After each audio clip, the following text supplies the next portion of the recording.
Subscribe now and press the bell icon. Never miss an update. Hello and welcome to my YouTube channel math with magician Abhi. और आज का हमारा topic है class 10 chapter first real number. ठीक है, पहला chapter real number है, इसके बारे में आपने क्लास 9 में ही पढ़ा है। ठीक है, फर्स्ट जो बात आती है कि रियल नंबर है क्या। पहले तो आप यही बात करें कि रियल नंबर है क्या। आप सभी को मालूम होगा रियल नंबर क्या है, क्योंकि आप क्लास 6 7 से इसको पढ़ते चले आ रहे हैं। लेकिन अगर बात करें एक मोटे तौर पर तो रियल नंबर की मेरे अकॉर्डिंग केवल दो डिफिनेशंस हैं। एक, जिनके पास डेसिमल नंबर ना हो, नॉट डेसिमल,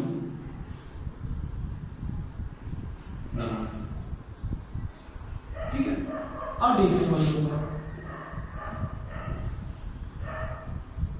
एक अगर मोटी सी बात की जाए तो मेरे अकॉर्डिंग ये दो है, डेसिमल और नॉन डेसिमल। ये नॉन डेसिमल में आपके सारे के सारे नंबर आ जाते हैं, जैसे नेचुरल है ना, whole, integer, even, odd, prime, coprime, ये सारे, यानी जिसमें डेसिमल फॉर्म ना हो, पी अपॉन क्यू की फॉर्म ना हो। अब डेसिमल में क्या आता है, डेसिमल में दो आ जाते हैं। एक तो आ जाता है हमारा टर्मिनेटिंग डेसिमल और दूसरा हमारा आ जाता है non terminating.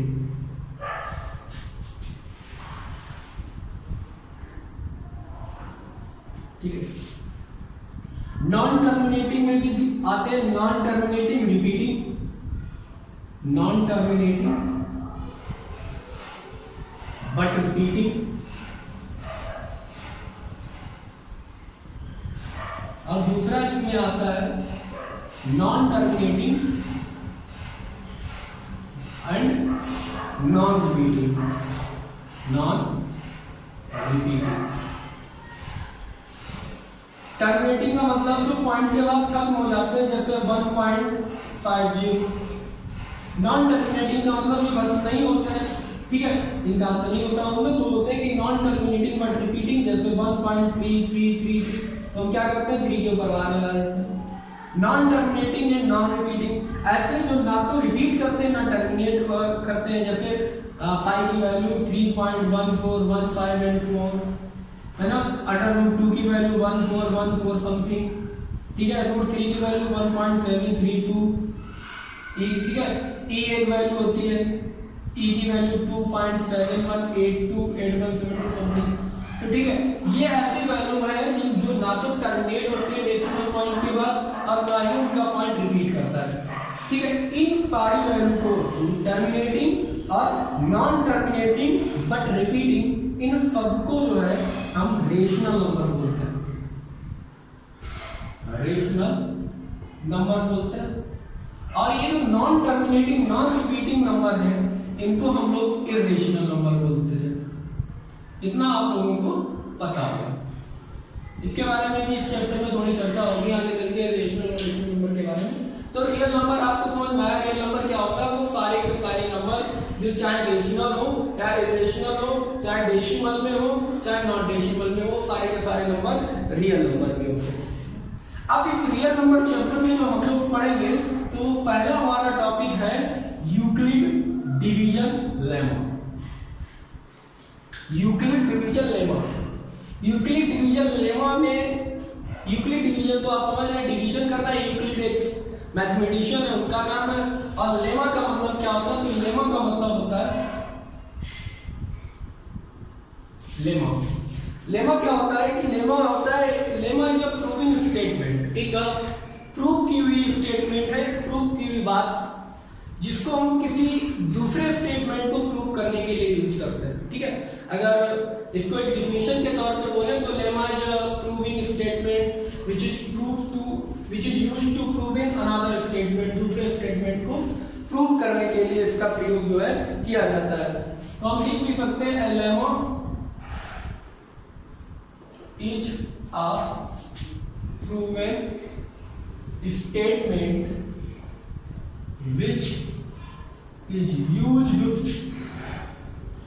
to prove another statement, ठीक है, ये बात होगी लेमा। नेक्स्ट हमारा जो है इसमें अब यूक्लिड डिवीजन लेमा आ जाता है, Euclid division lemma, Euclid's division lemma. Lemma के बारे में आप लोग जान चुके हैं, यूक्लिड साइंटिस्ट का नाम है, मैंने जब आपको बताया डिवीजन, तो यूक्लिड डिवीजन लेमा क्या कहता है, for any two positive integer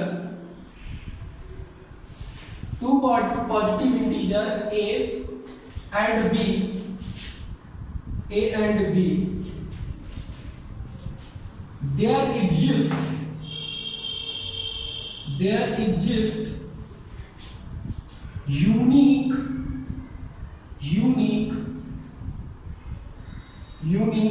whole numbers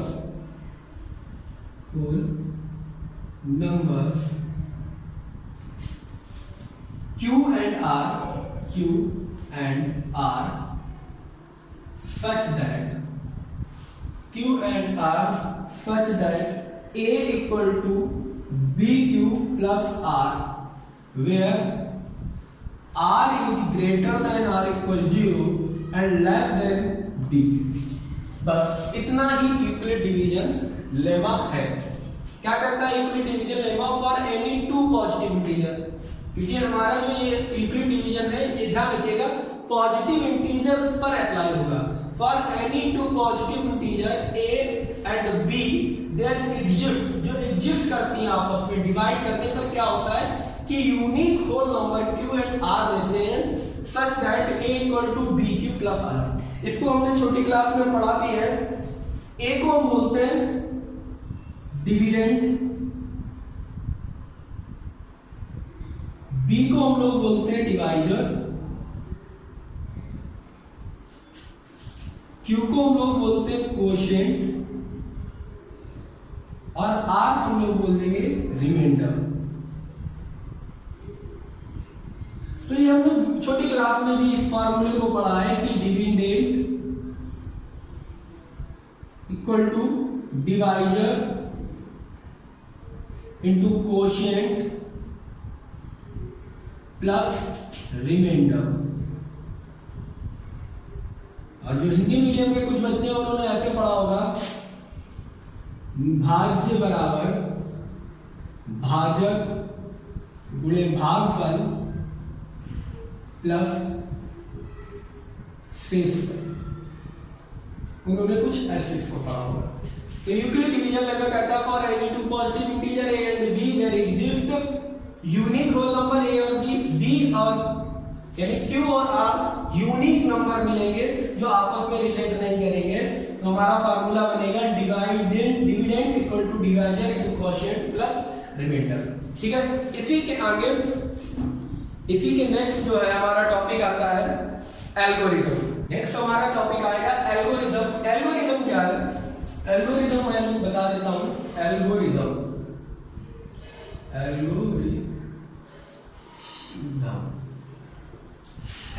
क्या होता है? एल्गोरिथम एक ऐसा मेथड है जो स्टेप बाय स्टेप हमारी प्रॉब्लम को सॉल्व करता है, यानी ऐसा मेथड जो किसी भी प्रॉब्लम को स्टेप बाय स्टेप सॉल्व करता है। ठीक है, उसको एल्गोरिथम कहा जाता है।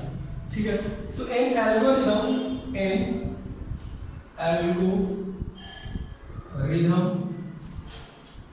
Is a series of well defined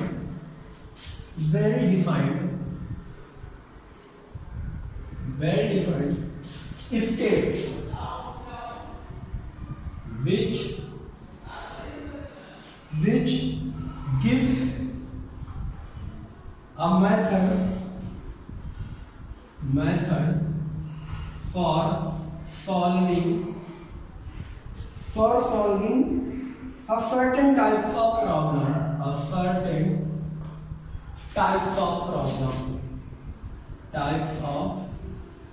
problem. अब इसी एल्गोरिदम को हम लोग यूक्लिड डिवीजन लेमा में जोड़ देते हैं तो बन जाता है Euclid division algorithm. Euclid's division algorithm.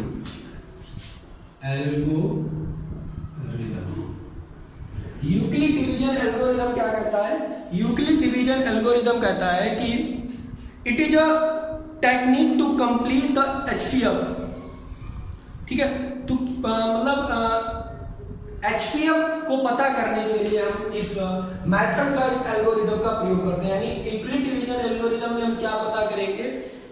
किन्हीं पॉजिटिव इंटीजर्स के, ठीक है, पॉजिटिव इंटीजर्स की HCF पता करेंगे। ठीक है, तो इसके लिए मेथड होता है इसका, it is the technique to compute the HCF of two given positive integer से A एंड B।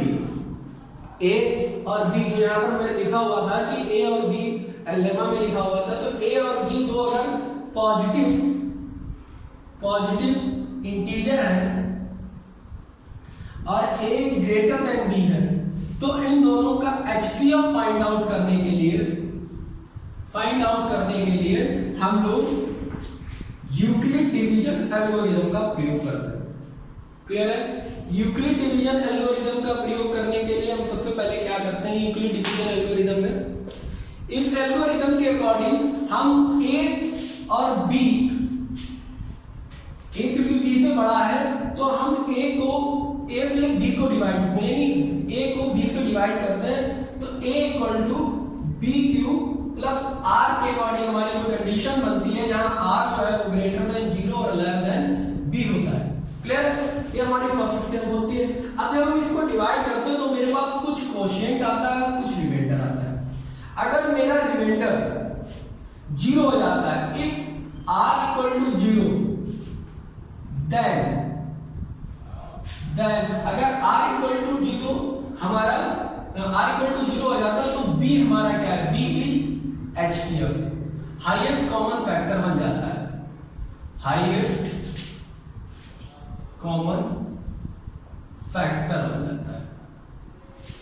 ठीक है, और अगर if R does not equal to 0 तो क्या होता है? फिर स्टेप आगे बढ़ती है और हमारा जो B है, ठीक है, B जो है वो हमारा डिविडेंड बन जाता है और हमारे पास जो हमारे डिवाइजर होता है, यानी जो हमारे पास कोशेंट आता है वो हमारा डिवाइडर बन जाता है, और फिर हमारे पास कोई कोशेंट P आता है और फिर हमारे पास कोई R जो है वो रिमाइंडर आता है। फिर अगर R 0 हो गया तो हमारा Q जो है इस वक्त हमारा HCF हो जाता है। नहीं तो यही स्टेप चलती रहती है जब तक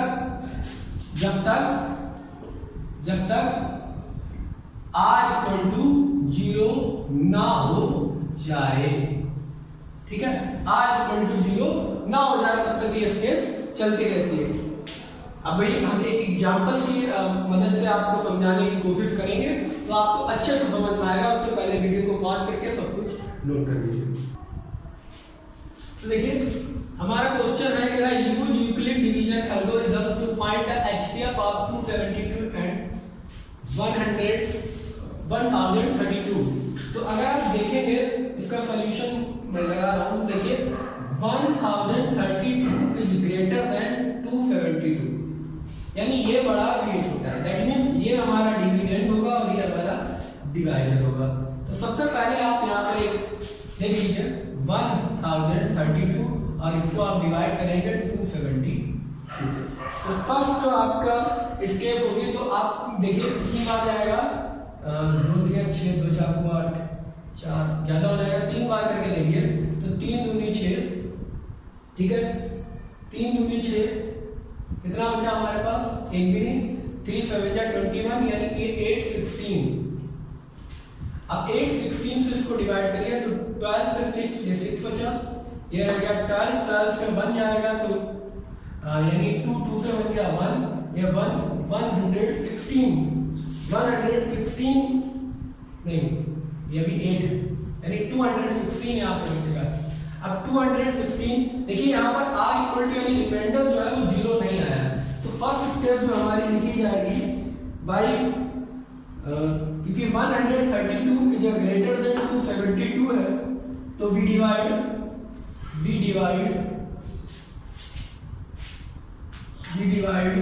1032 by 272 to get 3 as quotient and 216 as remainder. ठीक है, तो हमारा जो इक्वेशन बनेगी वो बनेगी 1032 equal to 272 into 3 plus 216।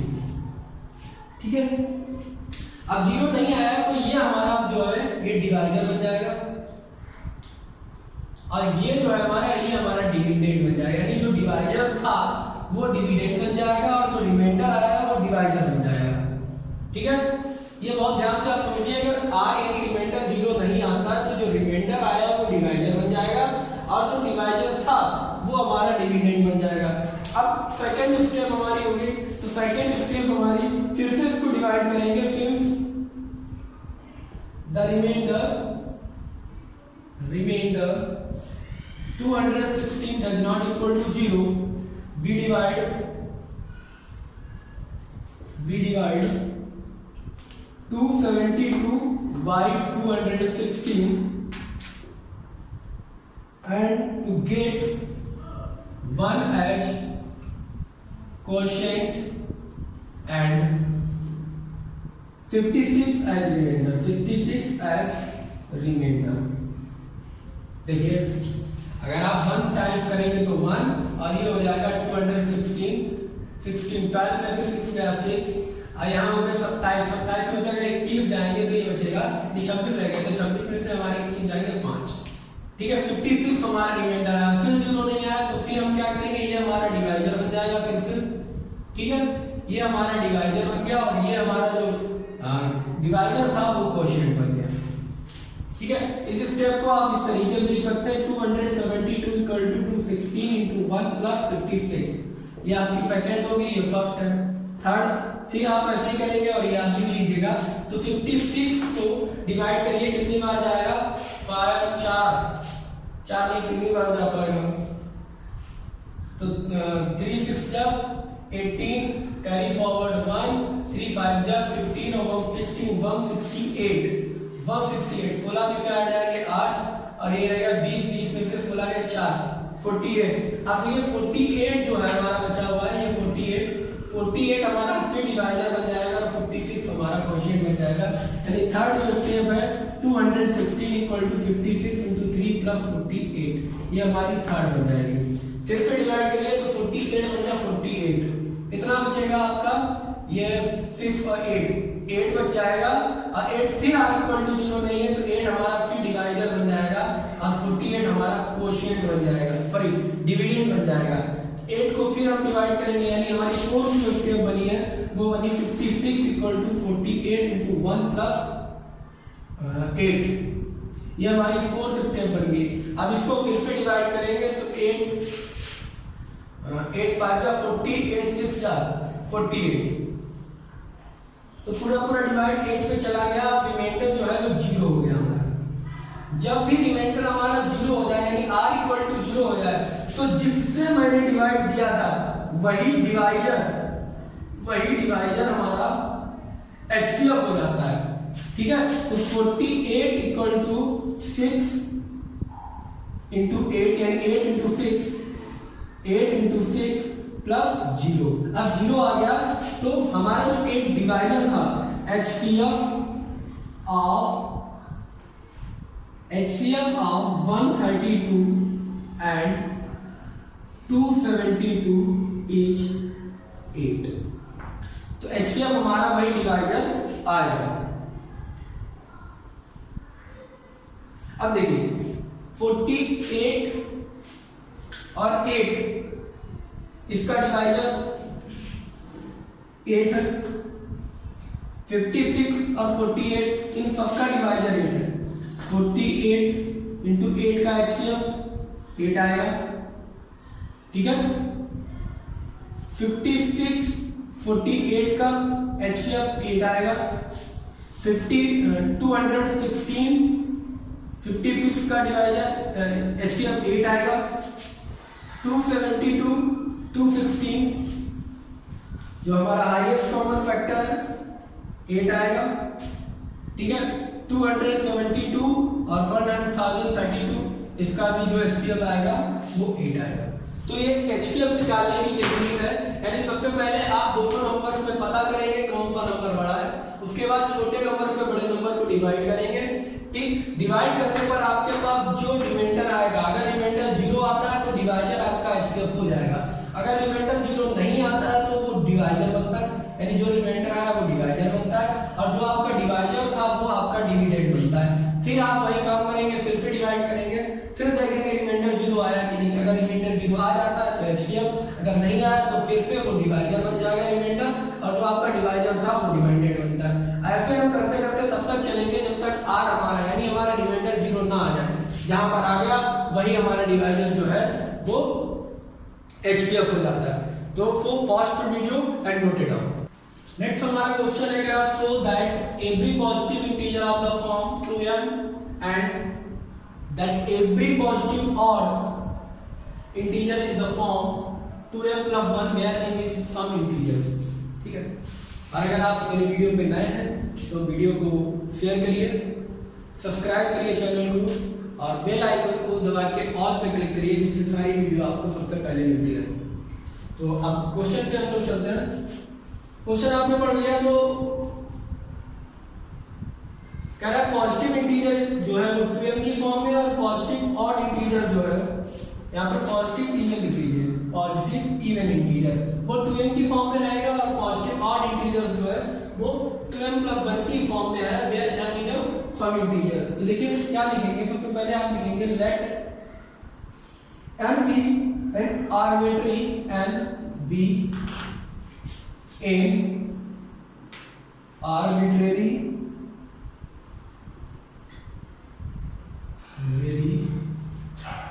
Positive integer, positive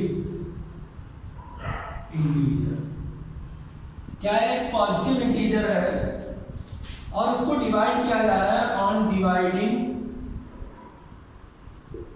देखिए on dividing n by 2, n by 2 मैंने इसलिए लिखा क्योंकि ये इवन और ऑड के फॉर्म को 2m और 2m plus 1 में करना है। अगर यहीं पर 2m और 2m plus 1 की जगह 4m और 4m plus 1 होता या 3 और 5 होता तो मैं 5 या 3 का मल्टीप्लाई करते या डिवाइड करते, यानी इसका मतलब यही है 2m की फॉर्म में, यानी m को 2 से डिवाइड किया जा रहा है, सो that every positive integer is the form of 2m, यानी 2 का डिवाइड है इसमें इन फॉर्म में, ठीक है। तो on dividing n by 2 let m be quotient, m be quotient and r be remainder, be the remainder, ठीक है। तो then by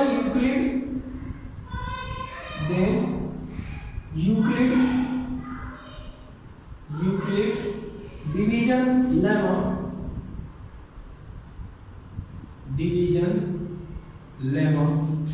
Euclid division lemma क्या कहता है कि अगर n को डिवाइड किया जाता है किसी 2 से और m कोएफिशिएंट आता है और r रिमाइंडर आता है, तो इक्वेशन यही बनती है equal to bq plus r, b यहाँ पे 2 है, a n है, q m है और r है। r क्या होना चाहिए, r हमेशा greater than equal 0 and less than equal b होता है और b की वैल्यू 2 है, यानी r की वैल्यू 0 से बड़ी होगी और 2 से छोटी होगी, यानी r क्या हो सकता है, r शुड बी 1 एंड 2 और 0, 2 नहीं हो सकता, सॉरी 2 से कम, 0 और 1 हो सकता है, ठीक है।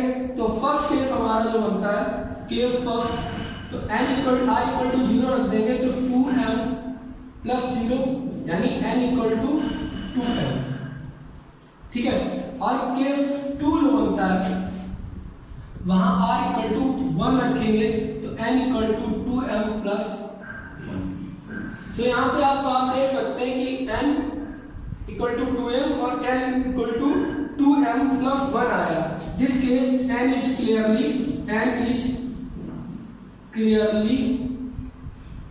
इवन, क्योंकि 2m की फॉर्म में है, m इंटीजर है, कुछ भी रखेंगे 2 से डिवाइड, 2 आगे लिखा हुआ है तो 2 का मल्टीपल है तो इवन है, और यह 2m प्लस 1 है तो क्लियरली क्या है,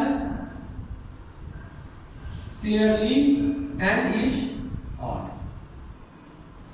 क्लियरली n इज, यहाँ पर n जो है वो ऑड है। तो आप आसानी में देख सकते हैं कि n जब 2m है तो इवन है और 2m प्लस n है तो ऑड है। नेक्स्ट हमारा क्वेश्चन है, ठीक है, so that any positive odd integer is the form 4m plus 1 or 4m plus 3 for some integer m। कह रहा है कि एनी पॉजिटिव ऑड इंटीजर्स जो होंगे, ठीक है, वो 4m plus 1 और 4m plus 3 की फॉर्म में होंगे। क्लियर?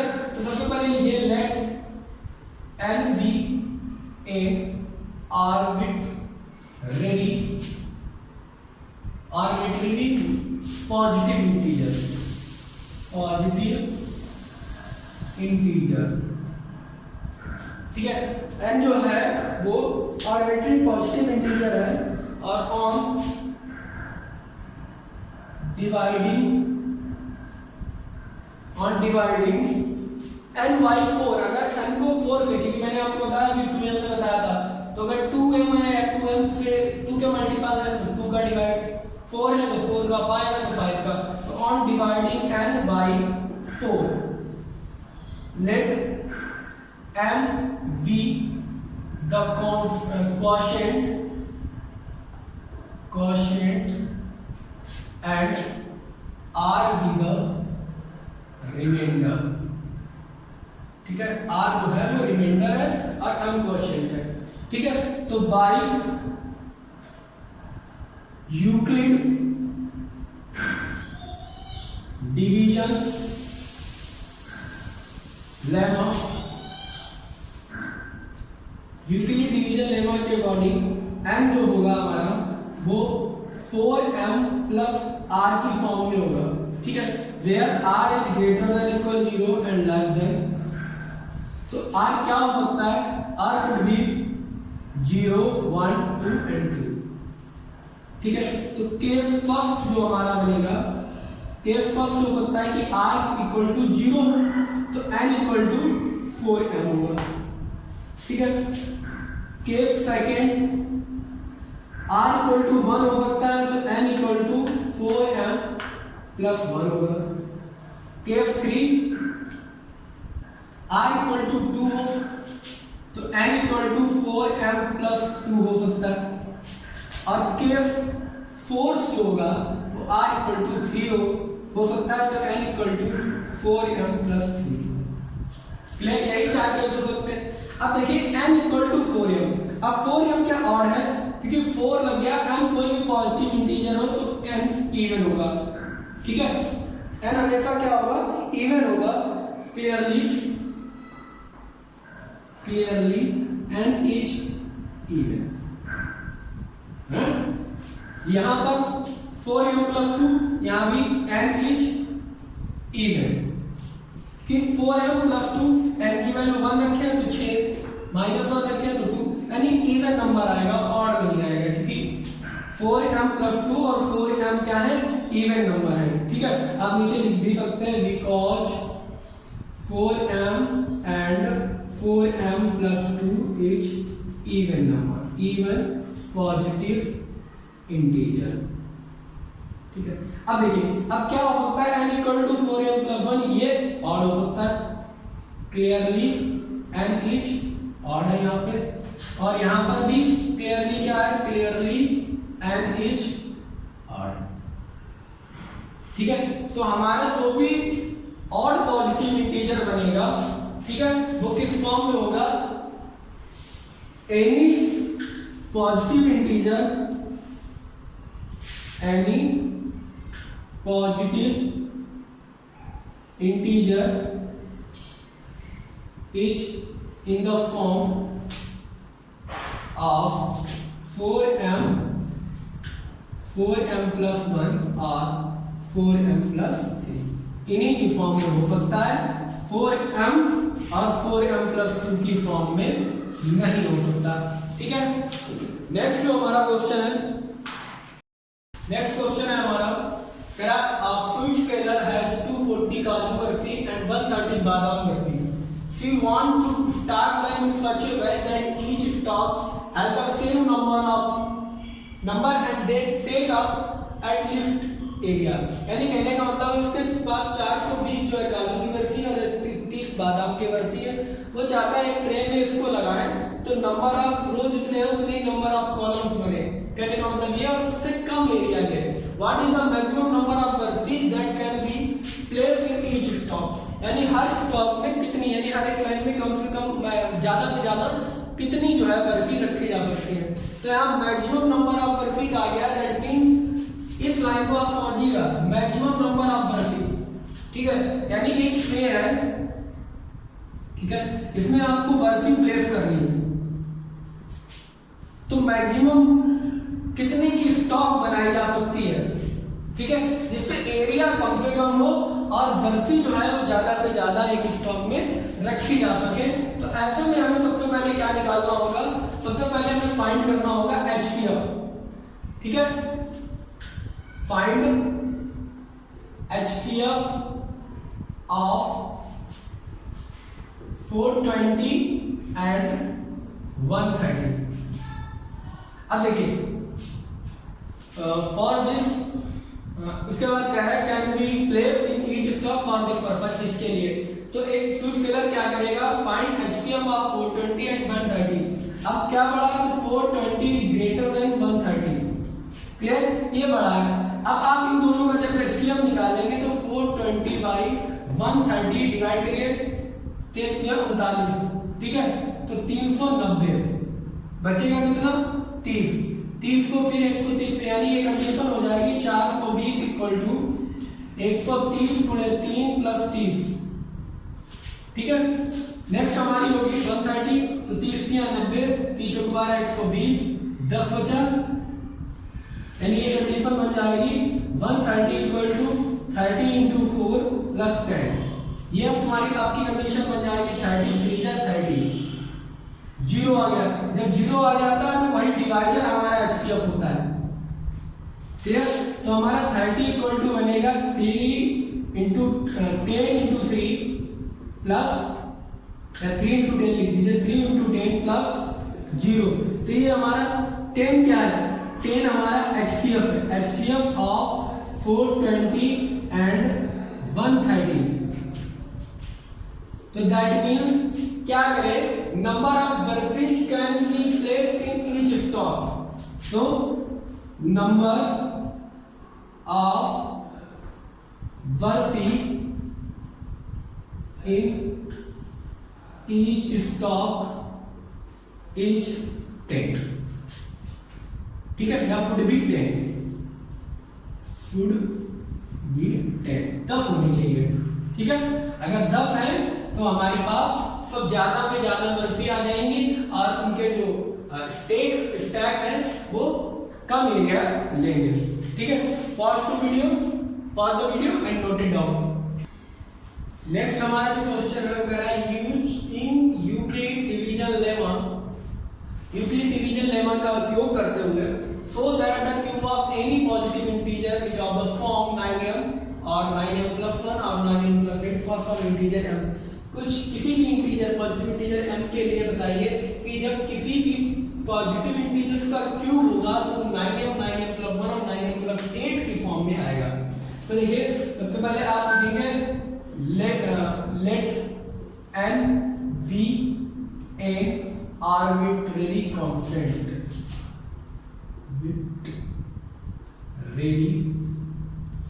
कांस्टेंट बोलना है, let n be a arbitrary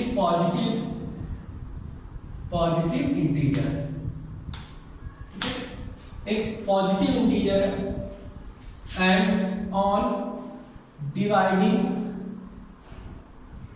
n by 3 let q be the quotient and r be the reminder.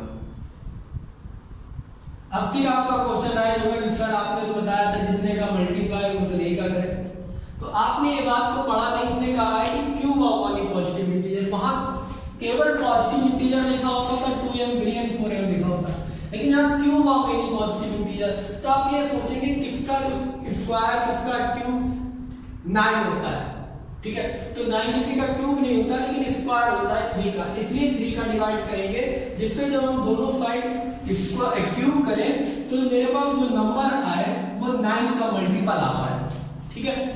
आप चाहे तो यहाँ पर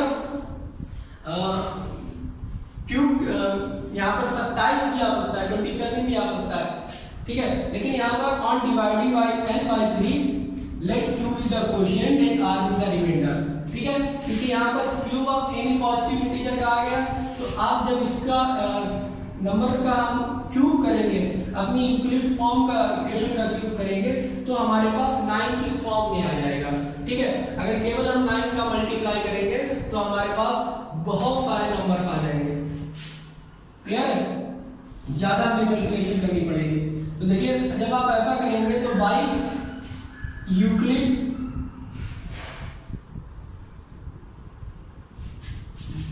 डिवीजन लेमा आपका बन जाएगा n equal to 3q plus r। r क्या होगा, r आपका r is greater than equal 0 and less than 3 होगा, यानी आपका r जो हो सकता है वो r 0 1 और 2 हो सकता है। अब क्योंकि इन्होंने क्यूब की बात की है तो सबसे पहले आप क्यूब करेंगे, सो बाय यूक्लिड डिवीजन लेमा आप सबसे पहले क्यूब करिए इनका, तो cube on both side cube करेंगे तो n क्यूब इक्वल टू आपका आ जाएगा 3q प्लस r का होल क्यूब, जो आपका बनेगा जाके 27q cube plus a cube plus b cube plus 3ab into a plus b, यानी ये बन जाएगा 27q क्यूब, q का cube plus r cube plus 3 3 जा 9qr into 3q plus r। चाहिए तो आप मतलब मल्टीप्लाई और कर दीजिए इसका, तो ये आपका बन जाएगा 27q का power 3 and r cube plus 9q का क्यूब स्क्वायर r 3 सॉरी 9 3 जा 27, पहले ये 9 3 जा 27 q का Q square r plus 9q r square, इतना आपका ये इक्वेशन बन जाएगा। अब सबसे पहले आप इसको देखिए ऊपर हटा देते हैं, लिखने की जगह नहीं है, तो इसको नोट कर लीजिए, pause the video and note it down. इसको आप ऐसे भी लिख सकते हैं, ये आपका हो जाएगा 27q plus 27q square r plus 9qr square plus r cube, और इसको आप लेते हुए देखिए मैंने इसलिए कहा था क्योंकि अब यहाँ सर आप अगर देखेंगे तो सारी जगह से आपको 9 कॉमन मिल जाएगा, इसीलिए मैंने वहां पर कहा था कि आप 3 का मल्टीप्लाई करिए, ठीक है। यही क्वेश्चन में इसीलिए 3 का किया गया है। तो आप जब 3 का मल्टीप्लाई करेंगे तो आपके पास ये कंडीशन आ गई है, अब आपके पास केस बन रहा है। क्या केस बनेगा, case first, case first, case first, case first क्या बनेगा, देख देगा होगा केस फर्स्ट। केस फर्स्ट कह रहा है कि r की वैल्यू 0, तो अगर r की वैल्यू 0 होगी, अब यहां से आप 9 कॉमन ले लेंगे, तो 9 जब आप कॉमन ले लेंगे तो 9 3 जा 3q plus 3q square r plus qr square और प्लस r की वैल्यू 0 है और 0 का क्यूब 0 होता है, ठीक है। तो ये इतना आ गया। अब आप क्या लिखेंगे, जो हमारे पास 9 की कुछ पावर आ गई, तो भैया n equal to n cube equal to कितना है, क्योंकि ये सारी चीजें n क्यूब इक्वल टू ही तो चल रही है, ये हमेशा n क्यूब इक्वल टू सारी चीजें यहाँ पे चल रही है, तो n cube equal to 9 and something हमारे पास आ गया तो इसको हम समथिंग को m लिख देंगे। m क्या है? m is a positive integer, ठीक है। तो 3q³ plus 3q² plus qr² equal to m is positive integer, positive integer है। तो हमारे पास जो फॉर्म आई वो 9m की फॉर्म आई। केस सेकंड हमारे पास क्या बनेगा कि n³ equal r equal to आपको 1 रखना है, तो n³ equal to 9 into 3q³ plus 3q² r plus qr² plus r1 का क्यूब, 1 का क्यूब कुछ नहीं, तो n³ इक्वल टू 9 और ये m है तो 9m प्लस 1। आप फिर लिख दीजिए m equal to 3q³ plus 3q² r plus qr²। Is क्या है? Is positive integer. यहाँ पे एक लाइन दे देते ना, ये पहले का लिखा हुआ है क्योंकि जगह नहीं रही थी तो इसलिए मैंने ऊपर लिख दिया। अब केस थर्ड क्या बनेगा? केस थर्ड हमारे पास केवल रह गया जब r equal to 2। r equal to अगर आप 2 रखेंगे तो n³ equal to 9 into 3q³ plus 3q² r plus qr² plus 2 का क्यूब। अब 2 का क्यूब कितना होता है भाई? 8 होता है, तो 9 इसकी वैल्यू m है, m प्लस 8। तो हमने क्या देखा कि हमारे पास जो भी नंबर्स आए हैं n³ के, यानी n किसी भी पॉजिटिव इंटीजर्स का अगर हम क्यूब कर रहे हैं, एनी पॉजिटिव इंटीजर क्यूब, और उसका अगर हम क्यूब करें तो cube of any positive integer, इसके आगे लिख दीजिए the cube of any positive integer is in the form, क्या फॉर्म में आ रहा है? 9m plus 1 and 9m plus 8 की फॉर्म में आ रहे हैं। आप देख सकते हैं ये क्वेश्चन यहाँ से सॉल्व होता है। आई होप आपको वीडियो अच्छा लगा होगा। अगर आपको वीडियो अच्छा लगा तो उसको लाइक करिए, कोई प्रॉब्लम है तो कमेंट करिए और अपने दोस्तों के पास सब्सक्राइब करिए। Thank you.